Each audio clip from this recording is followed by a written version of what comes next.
Hello, I'm Bart Walsh. This series is called Care of the Self. In the last segment, we outlined the utilization sobriety approach to dealing with substance misuse or abuse or just situations where you'd like to use a little less of some substance. So we're addressing addiction in the broad sense and in the narrow sense, in how addiction relates to substance use, because addiction can be applied to many different things, but we're focused on substance use at this time. And I outlined the sequence. The first part of the sequence, of course, is identifying the best parts of whatever substance it is you use, making a list of the best aspects of that substance, what really works for you. Then the second piece of the sequence is developing a signaling system so you can communicate with the unconscious mind. The unconscious mind is a master of body language. We see that all the time when we're watching people having a conversation. The body is expressing itself in many different ways. The unconscious is expressing itself. So we're going to use body language to develop a signaling system with the unconscious mind. And the third step in the utilization sobriety sequence is asking for the best of that substance experience, because the body records everything that goes into it. There's kind of a biological library in there, and your unconscious has a library card. So we ask for the best of that substance. We're going to call the substance X, just because there are many possibilities. And once you have an acceptable experience with X, then you develop a tool so that you can call up the best of X whenever you like. And the next component is developing a timer so that you can really, have some control over how long you will experience X, or the best of X, with your tool.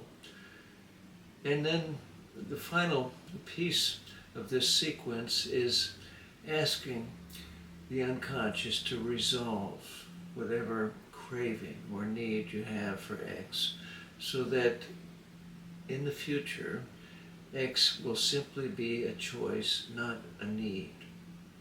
Okay, so today we're going to talk about how to develop that signaling system with your unconscious using fingers. One finger lifts up as a yes response from the unconscious. Different finger lifts up as a no response from the unconscious. My preference is to have both finger signals on the same hand. It just makes it a little easier. But if they end up on different hands, that's perfectly okay. It is best to do this process in the presence of another person, if possible. One reason for that is the other person can watch your finger movements and identify finger movements, because sometimes while awaiting those movements we can easily space out. Sometimes the movement is very subtle at first and we miss it. So someone else watching our fingers can be a very good use. And the second reason for having someone else present with you is that when opening a channel to the unconscious, we are subject to whatever priority system the unconscious has. In other words, the unconscious, bottom line, wants to take care of us, help us. It's doing things for us all the time. but it has a priority list about what's most important for our well-being. And sometimes when we open a channel to the unconscious, it will present that priority. And it may not be something we're expecting, it may not be something we're desiring. So, for example, there was a woman I worked with many years ago who came in to see me to quit smoking. She wanted to use hypnosis to quit smoking, and that's very doable. I usually have 2 sessions with a person to accomplish that goal. Well, this woman went into a nice trance, and I began communicating with her unconscious, and her unconscious indicated yes, she could quit smoking, but not until she took care of something else first. And upon questioning, it turned out that the something else was a deep depression she was carrying.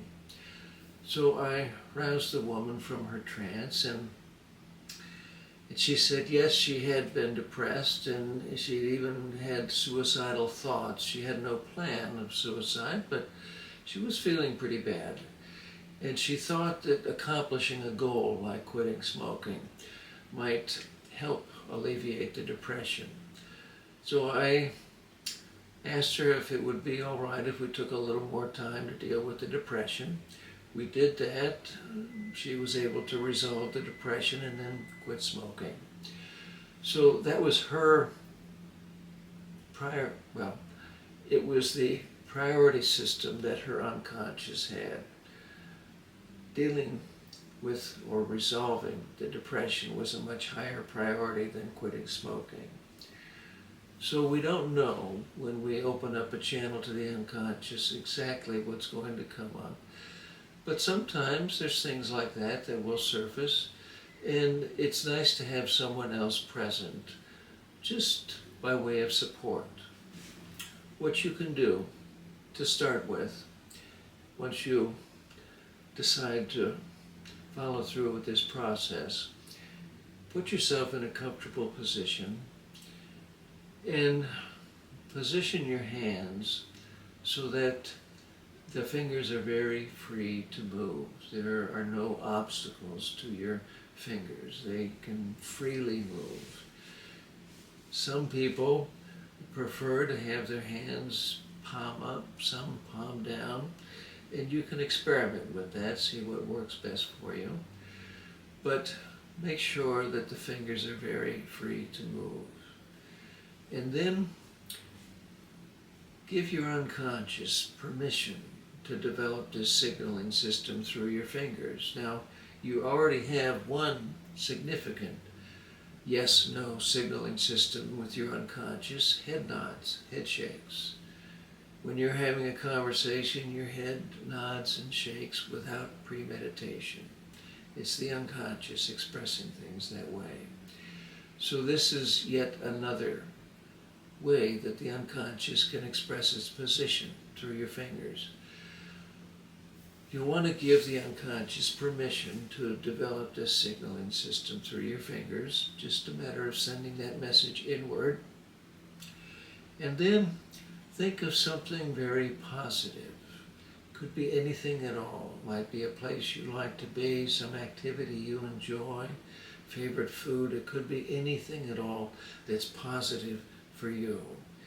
And if you can't think of anything, you can also just imagine seeing the word yes in big bold letters. That will work fine. Focused on something positive, thinking and feeling yes, yes, yes. And as you do that, one of those fingers will lift up all by itself as a yes signal. Now the finger may vibrate side to side, it may just lift all the way up, it may lift partially up. This is very idiosyncratic, a little different for everybody. So it's just important that one of those fingers move in some fashion. You may also notice some distinct sensation in a particular finger. The sensation may come about long before the finger actually moves. So you'll get indications. All that's important is that that finger move in some fashion. The bigger the movement, the better, of course, the easier it is to see. And once that finger moves or lifts up, you've got a yes signal from the unconscious, and you can thank the unconscious for being so responsive.